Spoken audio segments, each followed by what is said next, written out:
Okay, this is part two of the video because the other one was getting long. Um, so at Danshui, it was just really populated. There were a lot of street food. They had squid. They had any every type of snack you could think of that was like Taiwanese and like Asian. Um, and there were arcades and games. There was like a festival going. There was a taiko drum show. People selling things, and it was packed. And we went into a whole bunch of shops, like shopping for trinkets and stuff like that. And I actually bought this thing. Um, it's like a foot massager. It's kind of like a wooden piece, like a wood piece, and you can like press. Uh, and it sounds weird when I'm describing it. I'm just like thinking of it right now. But like, uh, it's so good. It's so nice to use on my own feet. Um, so uh, so my feet is was killing me today because we walked forever. But I did it like on the subway, and like I'm gonna do it before I go to bed. But it really helps. It feels good. Um, so after Damshui, we went to Shilin Night Market, and this is the most famous night market in Taiwan. And it was me, Janet, G, and Cameron. Or sorry, not Cameron. Alex, because Cameron, Alyssa, and Serrana wanted to stay at Damshui and then cross the river to go to like more food market stuff like that. So um, when we went there, we got to see the toilet restaurant. So Jen, if you're watching this, we saw where the toilet restaurant is. And for those of you who don't know what the toilet restaurant is, in Taiwan there was a first restaurant founded in Taiwan. It's called the Toilet Restaurant, and you go in there, you sit on toilets. They bring you food in like a toilet bowl. Everything's sanitary, and it's just like a themed restaurant. So I definitely have to go back to Shilin and try that. Um, so right after we got off the MRT to Shilin. We saw the toilet restaurant. I got boba again at a different place. This place was called 50 Boba, or no, 50 something. It's like a Chinese character. There's actually a difference in Taiwan. They use traditional characters versus simplified. So I'm not able to read some stuff uh, that I would be able to if it weren't simplified. But also, I can't read that much anyway. So it's kind of like the same. But I had a boba. That one was much better. And the thing about Taiwan, it was $30. So converting it, it's $1 American. So it was really nice. Everything's cheap here. Um, we were super hungry, so we walked around the street, and wherever you turn, there's like someone selling something, and there were so many people. So it was really cool. Um, I had like chicken on a stick, um, like multiple pieces of chicken. They had like lime on it, and it was just like very well marinated, and it was delicious. Um, to my left, like there was some girl who gave me some fruit, and she was selling fruit, and like I was like awkwardly trying to take it, but then she was like trying to feed me or something. So like she gave me, I don't know what it was, but she gave me something that looked like a guava and like dragon fruit, like, and she just fed me like three different fruits, which was funny. And obviously she was trying to get me to buy it. But then Jenna had to tell her like, oh, we're eating first, and then we'll come back, whatever. Um, but Janet got food. There was like I don't know how to describe it, but like it kind of looked like an egg roll, but in it was like pork and like vegetables and stuff like that. And so I got to try that. Um, G got a like a crepe thing. There's just so much food. A lot of skewer based things. And but that's just like on the way to the actual food market. And where we went was the basement. Um, and recently they put the new the new the new stuff. It was like renovated, so they moved it to the basement or whatever. And when I went there, that was like a new like environment and atmosphere in itself. There were so many people, um, and they were like, it, I will show you videos and pictures. And this is something that I can't really explain in words, but there were so many crazy things. We first got pork buns. We got an oyster omelet, which is like a pretty famous dish in Taiwan, I guess.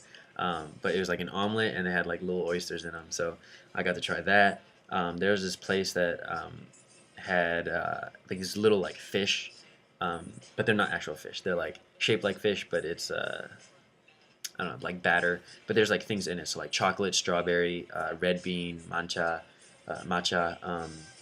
cream, stuff like that. So that was really good.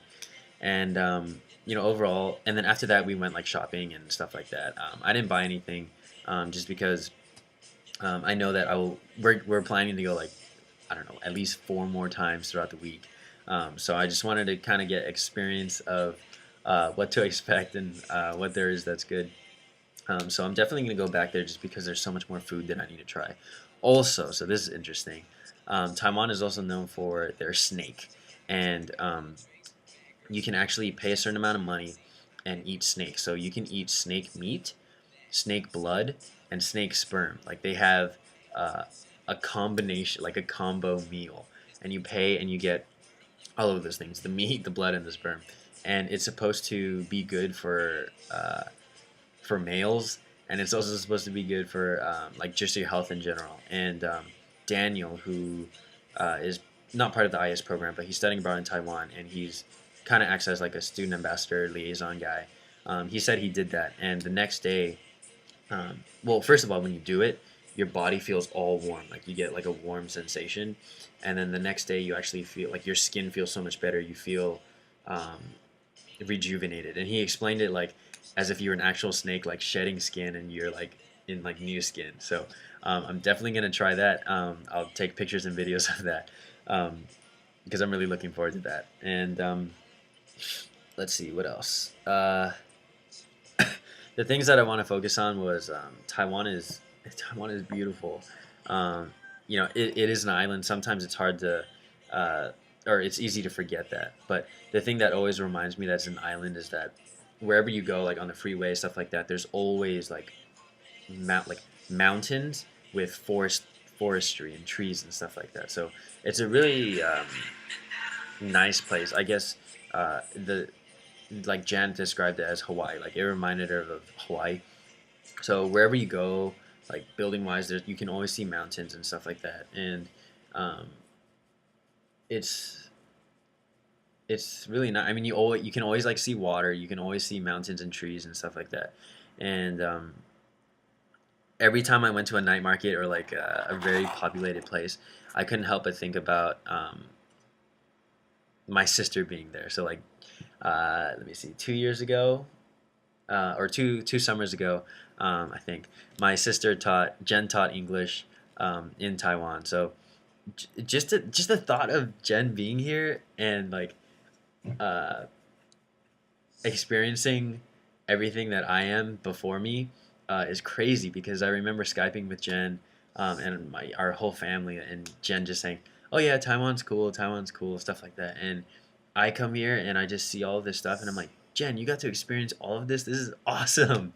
Uh, and I don't know if I'm just like more stoked about it, but um, just it's kind of cool because uh, Taiwan is a place where my sister went before me, and hearing I got to email her or I got to Skype with her before I came, and I asked her what I should do and stuff like that. So, Jen, you recommended Taipei 101, UFO bread, pineapple cake, stuff like that. I've done Taipei 101. Haven't had UFO bread or pineapple cake, but I've done some other stuff that I'm pretty sure that you've all done and places that you've been. So when you're listening to this, hopefully this gives you some like nostalgia, reminiscing kind of effect. But the last thing that I want to note that I wanted to stress was that people in Taiwan are nice. They're it's on a different level of people from in Suda, and I mean notably is the subways in Shanghai. Um, the people like rush to the subway when it opens, and people rush out and they push and stuff like that. In Taiwan, there's actually like on the ground, there's actually like painted lines, and people stand in them. People stand in line and wait in line. Like when the doors open, they wait for people to come out, and then they go in. Very civilized. Compared to Shanghai, once it opens, it's like a cluster, like boom. But in Taiwan, it's like whoop whoop, and I was just very surprised, and I actually felt like an outsider. I felt like a uncivilized person when I first stood outside of the line. Like the doors would open and I try to rush in just to make sure I got in. And here are people just waiting for them to come out and going in. And same with elevators. They're just very nice. Like they make room for you.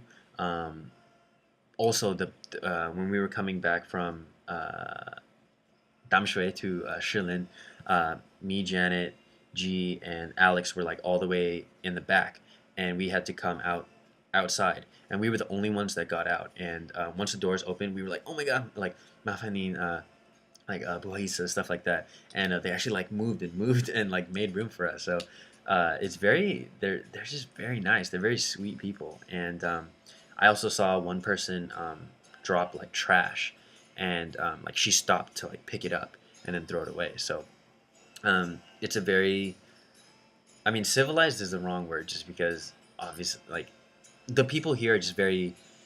It's not polite either. It's just it it's it's just different, I guess. Even in America and Shanghai, especially China, especially, they wait. They're very polite. They have nice etiquette, and they're overall, I think they're just very friendly. So that's another reason why I'm really drawn to Taiwan and the culture and the people and stuff like that. So in addition to just Taiwan being a beautiful, beautiful place, the people are really nice, and there's just so much to do. Um, so today was my only free day. I'm very content with all the activities that we did today. Tomorrow we have class. We have to wake up at 8:30. It's 1:30 right now, so I'm gonna try to get as much sleep as I can before getting breakfast tomorrow. And then I have like two lectures and stuff like that. So um, not really looking forward to the lectures, just because it's a huge um, not a waste of time, but it's a huge time commitment, where we could be doing other things. So other things that I want to hit are Gugong, which is the National Museum, um, some temples, Maokong, um, different things, and hopefully later on in the week and later on in these updates, I'll be able to share with you my experiences there, because I'll be doing them. So this update is coming up on 12 minutes and 40 seconds too. So this update is going to be really long. I don't expect you to make it here, and if you're hearing this, congratulations, you made it this far. But anyway, today was a really packed day. I had this much stuff that I needed to write about, talking points. So um, loving Taiwan. It's an amazing country here. So I'm looking forward to tomorrow, just to see what it has to offer, and then I'll update you guys. So see ya.